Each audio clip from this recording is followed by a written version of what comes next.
personal story or example that pressure was the highest for you? Drug-induced psychosis for sure. He's screaming, he's not making any sense. He keeps saying that we're trying to kill him, we're trying to kill him. He created body armor for himself and he's screaming, I can't breathe, I can't breathe. Stress is increasing because they know something's wrong. All of a sudden, I have like 4 or 5 guys just trying to rip things off of this guy. How would you define in a sentence or less what high performance means to you? So today's guest is someone who has operated in environments where pressure isn't theoretical, it's real, immediate, and high stakes. James Mayne is the founder and head coach of Mayne Made Physique Training Systems, where he helps individuals build not just physical performance, but discipline, structure, and sustainable results. Before stepping into the world of coaching and entrepreneurship, James spent 17 years in corrections, serving as director of operations across 3 provincial institutions. He has also led as director of training for Calgary Corrections and was a lead instructor of defensive tactics for peace officers across Alberta. His career has been defined by leading teams through chaos, navigating critical incidents, high-risk environments, and moments where composure, leadership, and decision-making under pressure were everything. Where performance isn't just about outcomes, it's about process, leadership, and the ability to stay steady when everything around you isn't. James, welcome to the Performance Coach Show. Thank you so much. What an intro. Thank you. I appreciate that. Thanks for having me today. You're very welcome. So why don't you start off with telling us a personal story or example when you felt that pressure was the highest for you and you were in a high-stakes environment. Walk us through the situation and what was going on in your mind. Sure. As you stated, I worked in corrections for 17 years. So over the course of that time, I started from the ground up. So I started from when I was 20 years old. I came right from college, didn't know anything, went right into the correctional system, maximum security prisons, and then kind of just worked my way up over the course of 17 years to run 3 of the biggest centers in Alberta. So I've seen a lot over the course of that time. The first kind of story that comes to mind that like kind of fits the bill, I have to go back to when I was a supervisor, and we had an altercation on one of the units, which happens 4 or 5 times a day. Like Edmonton Remand Center is a very violent center. It's probably the most violent correctional center in Canada, or Western Canada for sure. So there's a fight, very, very common. I was running the response team, so my whole job is to oversee the process of breaking up fights, anything that's like volatile in nature, whether that's like a medical emergency or a fight or anything of that nature. I'm in charge of it as soon as that code goes off. So when I get there, my guys have already kind of separated the fight. Both guys are handcuffed, and what happens, 2 guys fought in a cell. One guy beat up another guy, and then when we came in, the guy that won got volatile towards us, tried to fight us, we ended up handcuffing him. So when I get there, he's already getting walked out, and he's like, I'm familiar with him. I know he's a big man. He's about 6'3", 285 pounds, but he looks massive. So I'm like, what is going on? And he is clearly under the influence. Drug-induced psychosis for sure. He's screaming, he's not making any sense. The guy that he beat up is saying he beat him up for no reason, that kind of thing. So my first job is like evaluate the situation, and I always try and just calm everyone down, right? Because anytime there's violence, we are here no matter what. The first guy's coming into violence, even if you're just responding and you're completely separated from the situation, your anxiety is high, stress is high, fear is high. So it's really, really simple to get emotional in those situations, especially if the guy tries to fight us, right? So I want all my guys calm, I want him calm. Let's get him out of this situation. So he also got OC sprayed. So if you're not familiar with OC spray, it's pepper spray on steroids. It's like getting hit in the face with a flamethrower. So he is covered in pepper spray. So OC spray. So you're blind, you can barely breathe because it inhibits your ability to breathe. And then your face is on fire. So I'm like, hey, let's get him off the unit. We're gonna walk him down to the showers. We'll get him cleaned up. We'll get him showered. We'll kind of evaluate the situation and see what's happening. So as far as I'm concerned right now, it is a very, very basic situation. This happens to us 3 or 4 times a day. This is chill for us. So the walk down to the shower area is really long. It's about 300 yards. And I'm evaluating the situation, getting some feedback. So I follow the guys out maybe like 2-3 minutes later, and he's not that far down the hallway, which he should already be in the showers.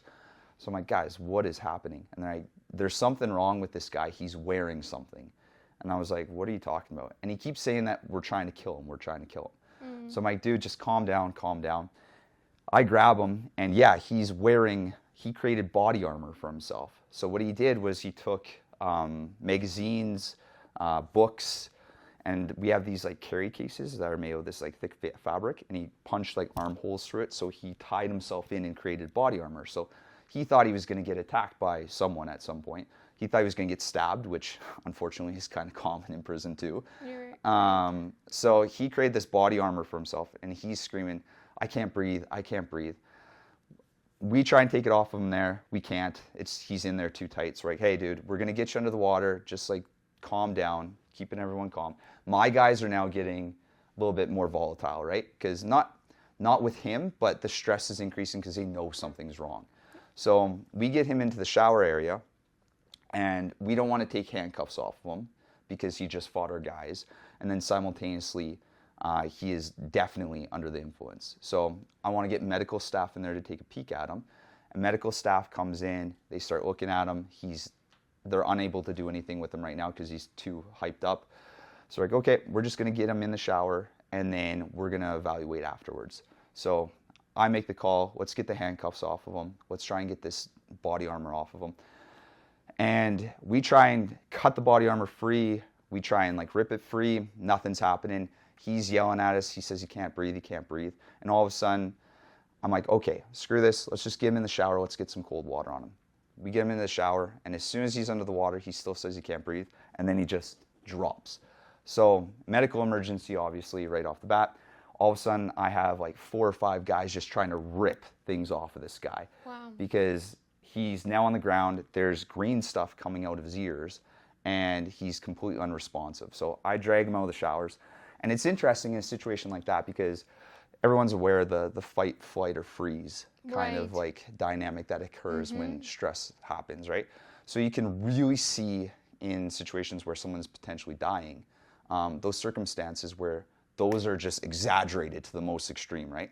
So when you bring in nursing staff and our reaction is, okay, nursing staff is here. They are now in charge of this circumstance. They're going to give us direction as to how to go about business with this guy because he's now in medical distress. But it doesn't matter what position you're in. When situations like that occur, there's distinct reactions from every walk of life. So when your nurses come around and some of them start crying and some of them freeze and some of them take ownership and they're great, but you see everything happening, right? So that's when kind of leadership has to kick over because it is chaos encapsulated. So I have about 15 of my staff back there because it turned into a big situation. I have 6 or 7 nursing staff. I have managers back there that are looking for like, what's happening, right? So you have to take over the situation immediately. And the way my brain works is, and I'm lucky in this sense, I'm not a very emotional thinker, I'm a very logical thinker, that I just checklists. I'm like, okay, this is the first thing I have to do, this is the second thing, this is the third thing, this is the fourth thing. I have to give these people jobs, and as soon as I give them jobs, they'll walk in, they'll get past this freeze situation, and we'll get back to rolling. So that's how I work. So send people up for CPR lines, setting people up to like start taking notes. Okay, you're not necessary here, clear this area. That's kind of like how I navigate those situations. And luckily, that's a skill set I had at an early time period in my career. So what ends up happening, he drops, we start CPR compressions on him. And we were lucky that we were able to bring him back to life at that time. Unfortunately, when someone's dead for 4 to 5 minutes before you bring them back to life, he died a few days later after being in an induced coma. So he wasn't able to make it. So like leadership just doesn't end at the situation, the circumstance. That had like numerous kind of ripple effects for us. So how my staff dealt with that on a psychological level and the impact it had for the actual inmate population. Because what the inmate population saw was he got into a fight with us, we took him off the unit, he looks fine when he walks off, and then he's dead. So the fallout from that was that multiple units thought we killed him.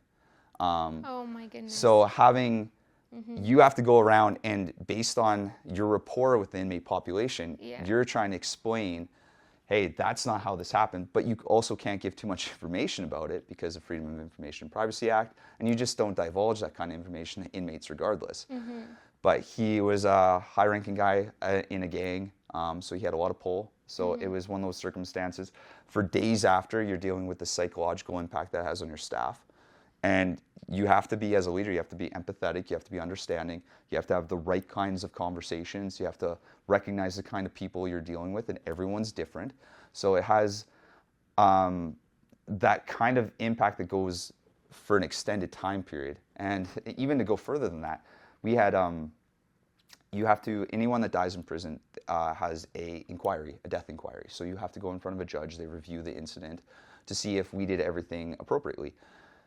When you go into it, it's a public forum, so anyone from the public can go, including his mother, including his brother, so when I'm on the stand and his mom and his brother think that I was responsible for his death, like it's a tough situation. Absolutely. And you have to be able to compartmentalize and be like, hey, what they're feeling is not going to impact how I go about my business because I did everything appropriately. I did the steps necessary. And luckily, when I went on the stand, I was questioned about the whole circumstance. And I was able to tell the story. I was able to, video was shown. You could see exactly what occurred. But it's one of those volatile circumstances where like you have to be on top of your game. And if you're not, then everything else crumbles for you, right? Because other people are relying on you. And the impact it has is potentially life-altering. Yeah, and it's an ongoing cascade of events. Like you said, it's not even just 3 minutes and it's over. There's the impact after, and then the court and the follow-up. You mentioned, like, it sounds like you rely heavily on strategy and checklists and a lot of planning to keep your composure in those high-stakes moments.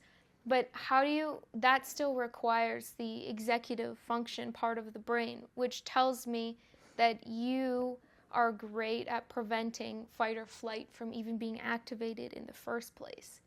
So how do you do that? How do you prevent from entering fight or flight? Because we know that as soon as fight or flight is active, executive function goes offline. The two brains can't be active at the same time.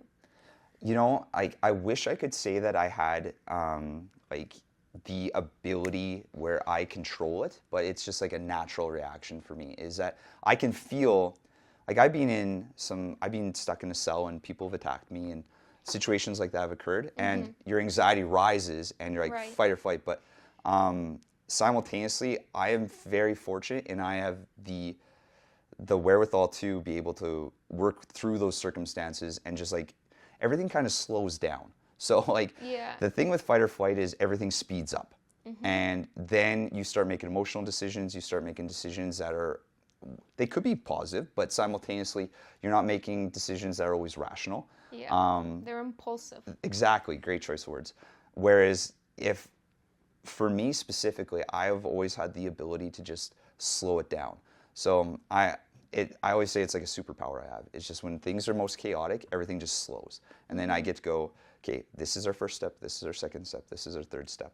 And that's how I've always approached situations like that. And I've been able to do that since I was young. So I'm just really, really lucky. I wish I had like some more, a deeper answer for you. I was just that way. No, but that is a deep answer because everyone is looking for like essentially rules or something that they can do consciously. What they don't realize about the brain is fight or flight is activated long before you've even perceived the context of the situation.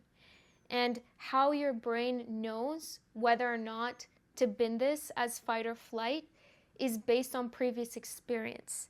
So that tells me that you've had a lot of exposure to these types of situations. Very unfortunate, but correct. And the outcome has been favorable for you.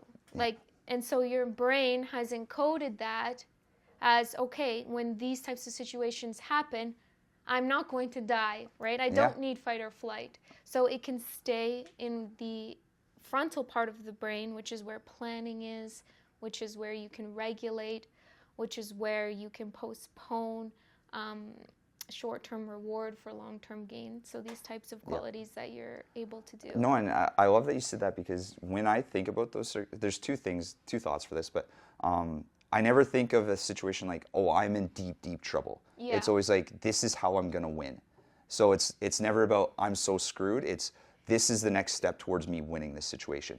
So that's like how I think about everything. That's cognitive appraisal, exactly. Yeah, so it's just a matter of, it's never, I'm in too deep. It's, how do I get out of this deep water? So it's just working. So, and you know, it's funny. So when I went through training and I was 20, there was, we brought in someone that was, he was actually a psychologist for sleep, but he came in and he talked about the power of visualization. So a lot of people just threw it right out the window. They're like, that's stupid, working through situations. Yeah. And like, it just stuck with me. So I work through worst case scenarios all the time in my brain. And how do I work out of worst case scenarios? So I've done that since I was 20 years old. And it's probably been the one thing that, because when everyone eventually goes into autopilot in bad situations, my autopilot is just better than someone else's autopilot, because I've thought about this 20 times. You've wired it. Yeah, exactly. So like, visualizing it has been the most powerful thing for me as far as working out of these bad circumstances. And they might not be perfectly what I imagine, but I have a framework in my brain of, if I get trapped in a cell with someone, if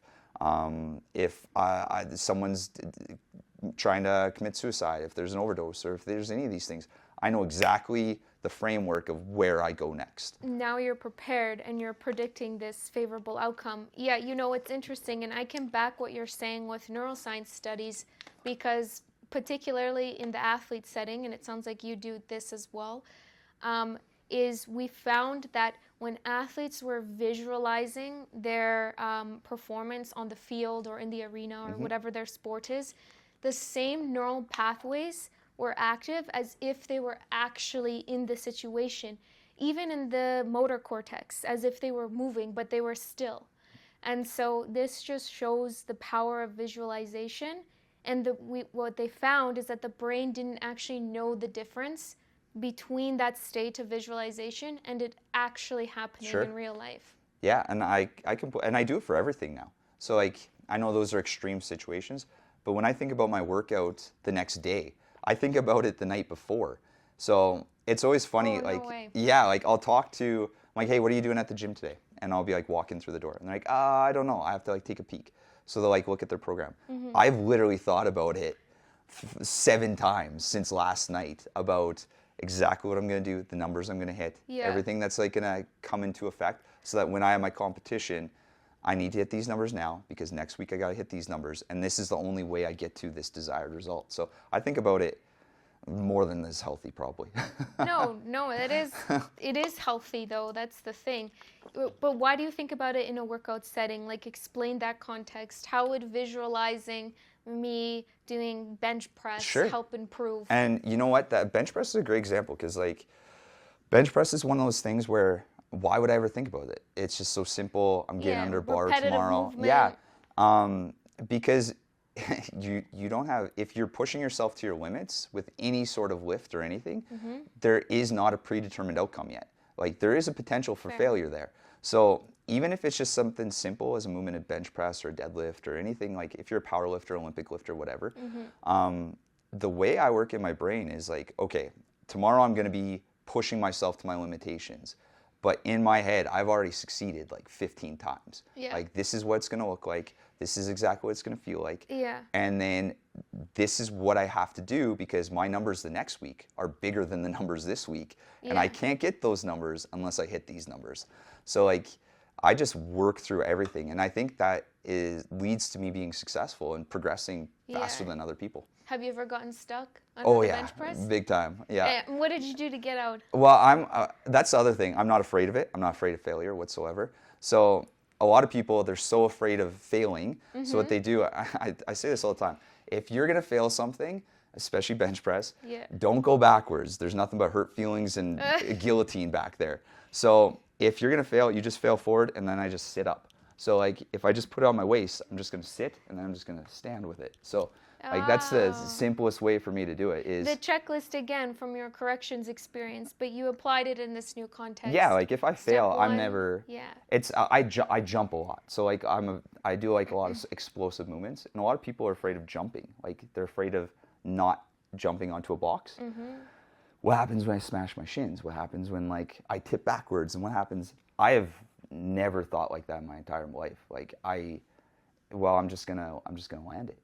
Then I won't have an issue with it. Yeah. So when it happens, I'm just not afraid of it, so I can push myself like that much further.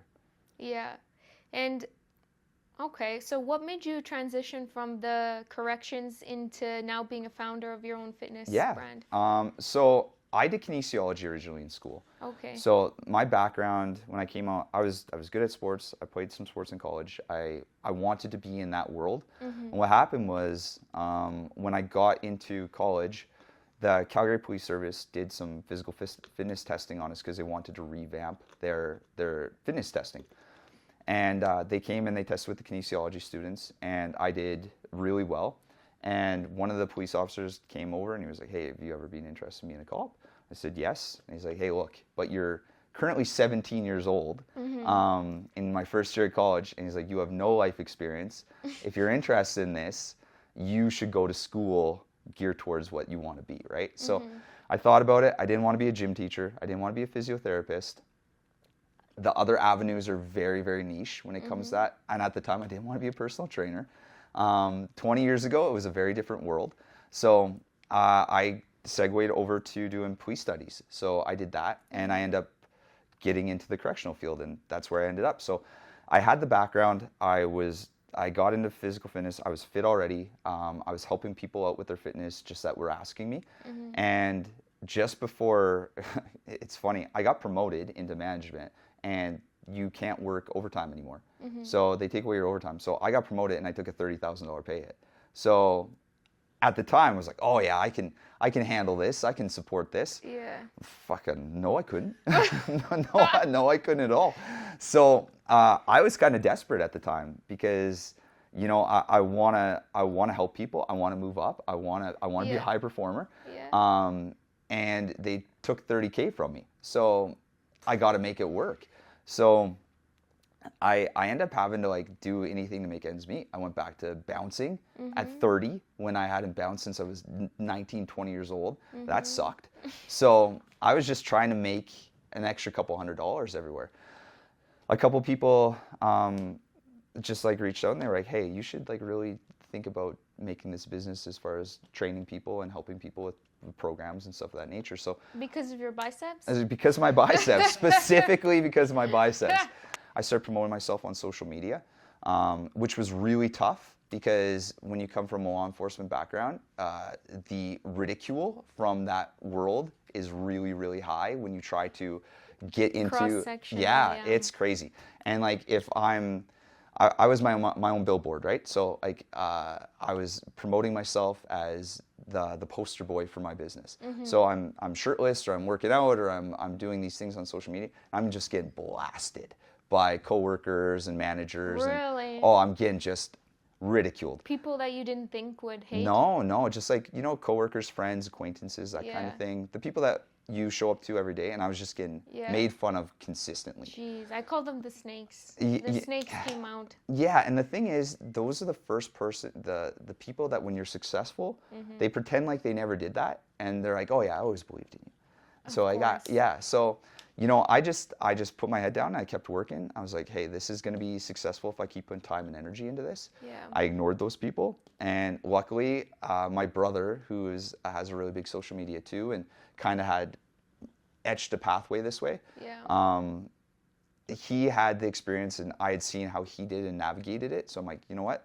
Fuck those guys. I'm gonna do this anyways. Good things are gonna happen. And I was able to go from making $9,000 in the first year to making six figures, and just like got to the point where I was talking with my wife, and we talked about what we wanted in our future. And it was a matter of, you like what you do some days. You like how you impact people some days. But other days, you come home and you can't talk to anyone for 2 or 3 hours just because you need quiet time, you need personal time. I come home 2 hours late because we had a death, or one of my guys got assaulted, or something terrible happened. And I don't want to talk to anyone until the next day. What would you call that? Is that burnout to you, or what did you call it? I don't know if I would call it burnout. I just needed a moment. Like it was like I never felt as if I was just run down. I was like, I just need quiet for like 2 hours. Just give me no one needing me. And what did you do to recharge? Honestly, it was just give me space. I just don't want to talk to people. I just want to like either go to the gym, or I want to go for a walk with the dogs, or I want to, you know, watch TV. Just like get my mind anywhere else. Brainless, lower the cognitive load. Exactly. Yeah. So, and I was always good the next day, and I'd be good to go. I'd be happy. I'd be back to being me. But she had a really great point. She's like, hey, right now this is fine. But if we want to have a family in the future, you can't be this guy if your little one comes running up and she wants to tell you about her day. And she's so excited to see Dad because she hasn't seen you in 16 hours. And you can't come home and go, I need 2 hours. That doesn't work anymore. So that was one of those things where we had a really deep conversation about what we wanted in our future. And it was, hey, can we make this work as a career if we pivot to doing the personal training, the online training? You love that. You're passionate about that. You're helping people. Yeah. The only thing was, can we make it financially work for us? Yeah. And I was one of those things where like, well, I'm going to fucking make it work. So so I put in 6 weeks notice, and I'm like, it is what it is. We're going to do it. So I went from making $40K to $120K because I was like, this is the only way I can be successful is if I put everything into this. So I was unwilling to not let it work. Yeah. So. Was there ever a moment where you wish you would have stayed? All the time. And the reason is because, and I didn't recognize this until I was gone, the purpose it gave me. So after 17 years of doing corrections and running jails and having hundreds of people responsible, or you're responsible for hundreds of people, I didn't recognize how ingrained it was into who I was as a person.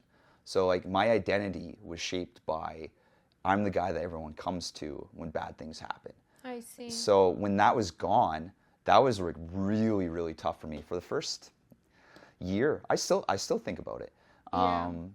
But it was one of those things where I did not recognize that my career was so tied to my identity. And how did you overcome that? Not well.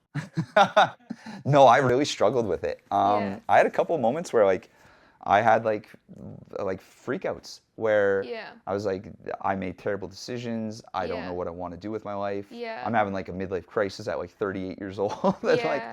Just to validate that, I feel like there is a cultural component to that as well because, I mean, I'm born in Canada and grew up here, but I lived in Eastern Europe for 3 years, and believe it or not, I was there for 3 years, and not one time did someone ask, so what do you do for work?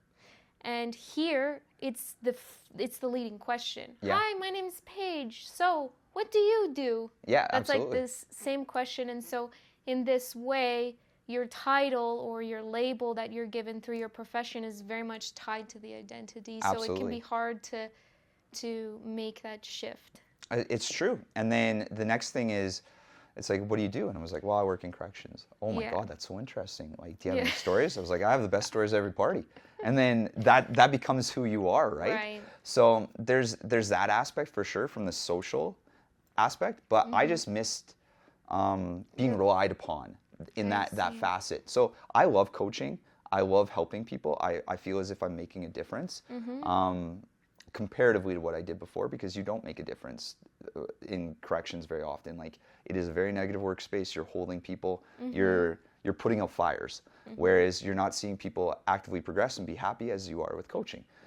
the difference is the life or death element that you become accustomed to with the correctional aspect, where, hey, this guy is going to die based off of these decisions, and you're like, it sounds crazy, but you're like, I miss that. I'm like, do you think a part of that is due to adrenaline? Probably. I read a thing where people become accustomed to a certain level of like anxiety almost, where if they're not hitting this threshold, then they don't feel like fulfilled, or if it's important. And there was levels where it had to hit where like I'm like, okay, now I get to do my thing. And that was a big thing for me. We call that habituation or desensitization. Sure, When you're exposed to the same thing over and over and over again, you don't get that initial endorphin rush. The hit. But you can get that through fitness and through sports. Like, for example, like I was a track athlete, and we called it runner's high. But now, if I don't hit that in every workout, like I strive for that. It's a failed workout. Well, I had to work on reframing that. Sure, but exactly. initially, it did. It felt like I had failed. Yeah, and that's exactly the exact same thing I was feeling. It took a long time, and I would say I was really good for months, and then I'd like have a moment where I was like, oh my God, what am I doing? So I'm luckily now past that, but it took a long time, where that was what my identity was I run jails, I'm good at it, I put out fires, I control chaos, and then without that I'm like, well, who am I? So that was something that I struggled with, and I'm glad to be past that, to be honest with you.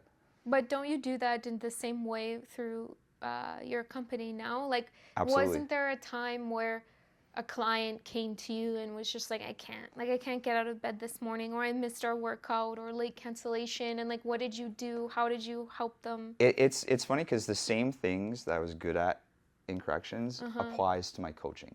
So like, I'm still mentoring, I'm still coaching, I'm still empathetic, I'm still empowering people. All the things that made me good as a leader in corrections make me good as a leader as a coach. So I don't believe I personally think that there's good coaches and there's bad coaches. And anyone can build someone a program and tell them to do the program, and they do the weekly check-in on Sunday. And then they respond to that, they give a 2-minute video, and then they don't see them again until next Sunday. And I think that's bullshit. I think that's just like I think that's management. That's managing rather than being a leader. So, and I tell people when we do our initial conversation, if you just want a program, I will point you at ChatGPT. It's fantastic. There's tons of cool stuff out there right now. I'll sort you out. I'll get you sorted.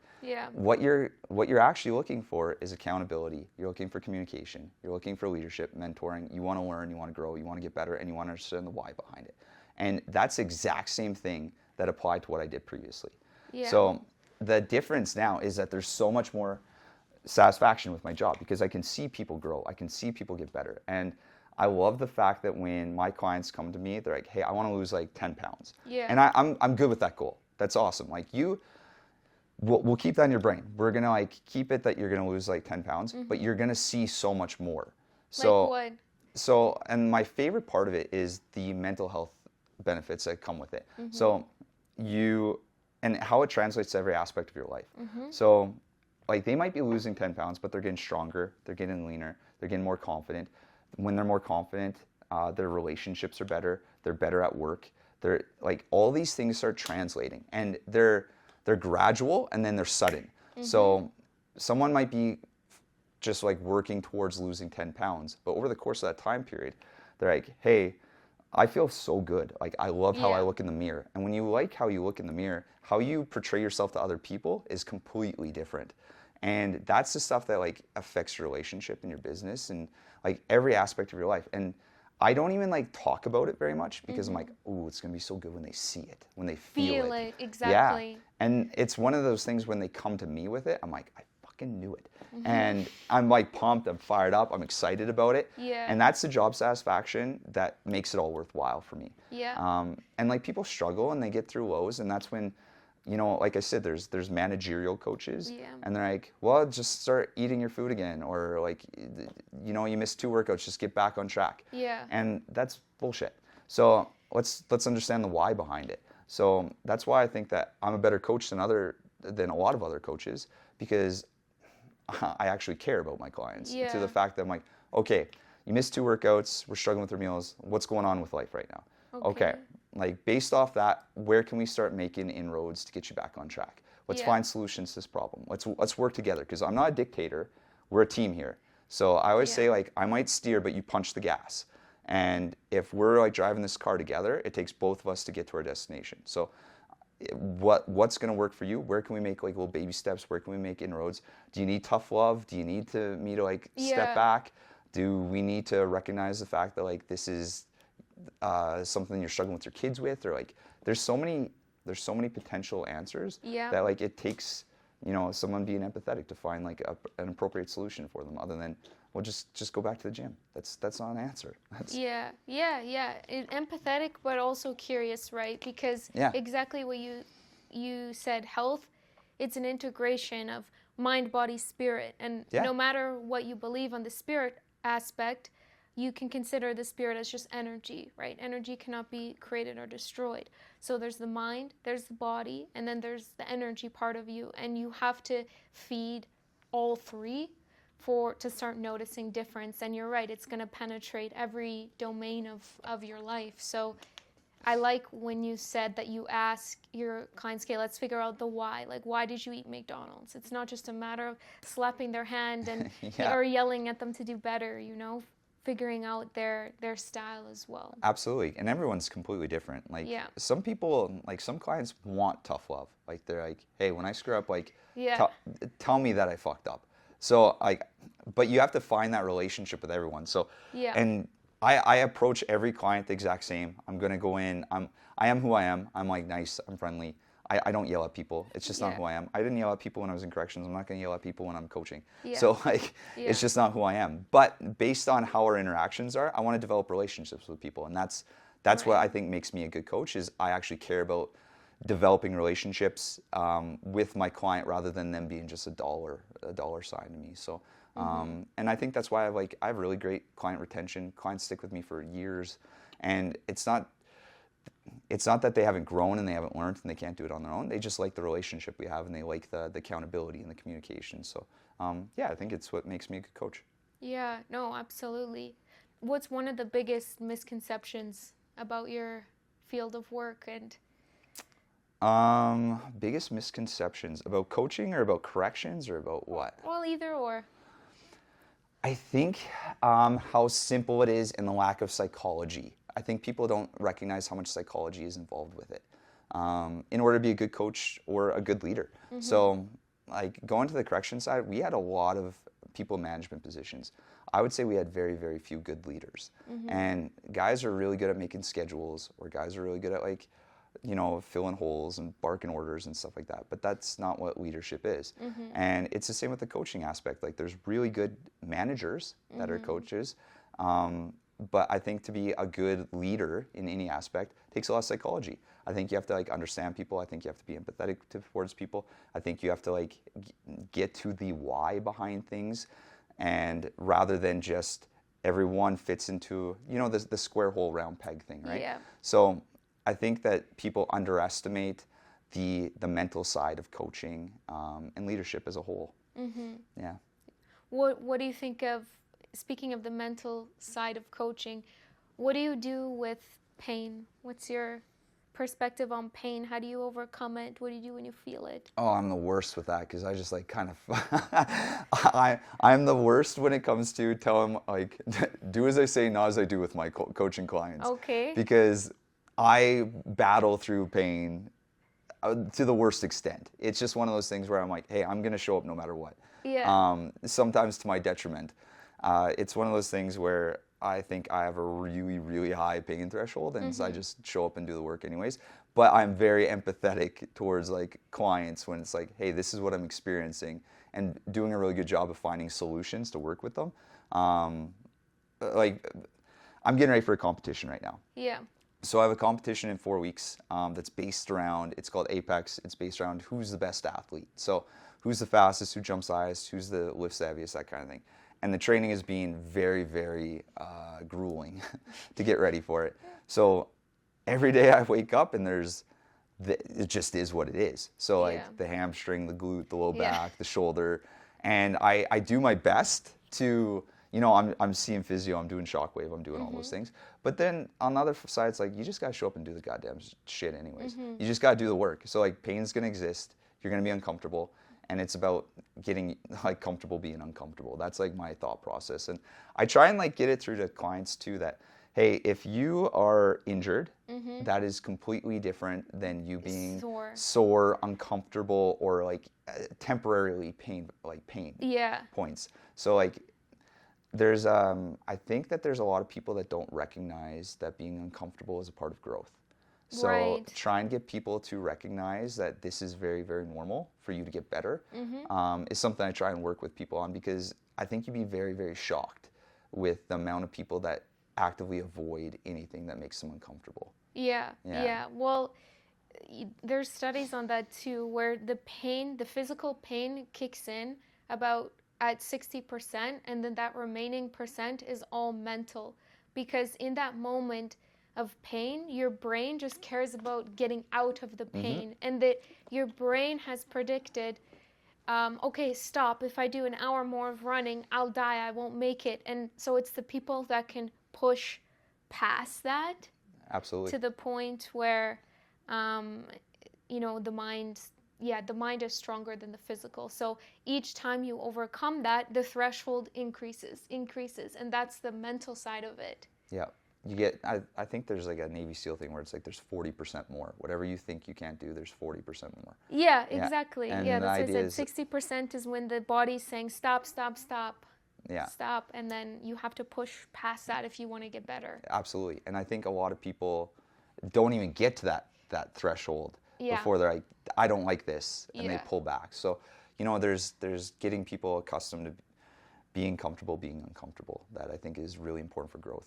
Yeah. Do you have any tips or tricks of like how people can push past that 60%? You know what? You have to. There's a couple things. I think it like starts with like good habits in place. Like as soon as you become disciplined and you stop relying on motivation in order to perform, you're setting yourself up for success right off the bat. Wait, I want to pause there. Stop relying on motivation. Tell me more about that, because I hear all over the social media, motivation, that's the key to success. Motivation is the most overrated thing on the planet. I agree. Tell me more. So motivation is just, it ebbs and flows, right? It's whenever you're feeling good, you're going to perform. It's an emotion. Yeah, absolutely. But like action creates movement, which creates momentum and motivation, etc. So like when you're actually like doing stuff, you're going to feel more motivation. If you're just waiting for motivation to like strike you, like down from God, you're gonna be waiting forever. So like you're just gonna be sitting there. It's like, hey, when I feel motivated, I'm gonna get off this couch. Well, you're gonna be sitting on that fucking couch for a long time. So motivation is the most overrated, and it's one of those things where people do have those peaks where they're like, I feel like $1 million, and they go to the gym, or they're you know, killing it at work, or whatever that looks like. And then they go into the valley, and then they just shut down because they don't have good habits in place. They have no discipline. So by like setting up habitual discipline, where every day I wake up at this time, every day I work hard, every day I do this, X, Y, and Z, that eventually replaces motivation, and it becomes who you are as a person. Yeah. And when you're doing that, that's the first step to doing hard things. So you're showing up when you're uncomfortable, you're showing up when things are difficult, when you're sore, when the weather sucks, whatever that looks like, and you're showing up anyways. Well, then when you're showing up, you're already in a place on some days where you're uncomfortable. You're becoming accustomed to uncomfortable, and now our workouts are going to start reflecting that. Totally. Because now we become programmed to think uncomfortable is normal. Yeah, So, and this is true at the cellular level. Our body loves patterns. Our brain loves patterns. Like, you can think about it even in terms of metabolism and diet. If you starve yourself, your body happens to enter starvation mode, it's going to start storing fat, right? Yep. But if it knows, oh, you know, Paige is going to feed me again in 1 hour, it's okay, I can burn through this. So even that's so true at the cellular level as well, where we call that homeostasis. The whole body runs off of homeostatic mechanisms. Yeah, it just tries to find its norm, right? And Yeah. whatever you create for a norm becomes your norm. Exactly. Yeah. And like you can start you might like wake up and make your bed. Like it's like like it's like those stupid little things, right? And it's like, hey, I do this every day, and then okay, I'm gonna go for a walk with the dog every morning at 7 a.m. Right. And it sounds silly, but like those things where you're putting yourself in these tiny little uncomfortable situations where like I don't want to get out of bed. Yeah. But you do it anyway. Well, then that starts translating into bigger things, right? And then that has a positive cascading effect where all of a sudden you're pushing yourself, you're getting better, and you're doing. Nutrition is a great example because nutrition is way harder than training as far as I'm concerned. As far as like establishing and maintaining habits, it's so easy to order DoorDash. Yeah. And like the convenience factor, right? So anyone, I say this to my clients all the time, anyone can go and get to the gym 4 days a week. Like almost like anyone can do that. It's the day in, day out grind of making good choices in the kitchen and with your health and well-being. That's so hard because it takes the consistent dedication throughout the day, right? Yeah. So those are the ones where, hey, if we start establishing good habits with like, hey, we're going to start eating high protein meals. We're going to start doing these things. And then we just chip away and we chip away. The small incremental improvements lead to monumental change over time. And that's like my favorite line. My clients are sick of it. But like that's what I say to them all the time. Small incremental improvements lead to monumental change over time. Yeah. And that's all I'm looking for. And then over the course of 6, 8, 10 weeks, they're completely different people. Yeah, step by step. Lastly, I want to end with this. How would you define in a sentence or less what high performance means to you? Pressure is a privilege. So to be a high performer, you have to want it. Like you have to want to be in that position because there is going to be pressure associated with being a high performer. If you want to be considered that, you want to be great at something, the pressure that comes with it is going to be there. If you see it as anxiety, it's going to crush you. If you see it as a privilege that people are relying upon you, you're going to be in a position where you're going to exceed expectations, you're going to live up to expectations, you're going to want to be in those situations, and you're going to want the ball in your hand. You're going to want to be in that situation where everyone looks at you because you see pressure as a privilege. I like that. Pressure as a privilege. Thank you so much, James, for joining us on the Performance Code Show. Thank you for having me. And thank you to our sponsors, Clinic Studios, for sponsoring the space. Subscribe to our channel and stay tuned for our episode 2 weeks from now.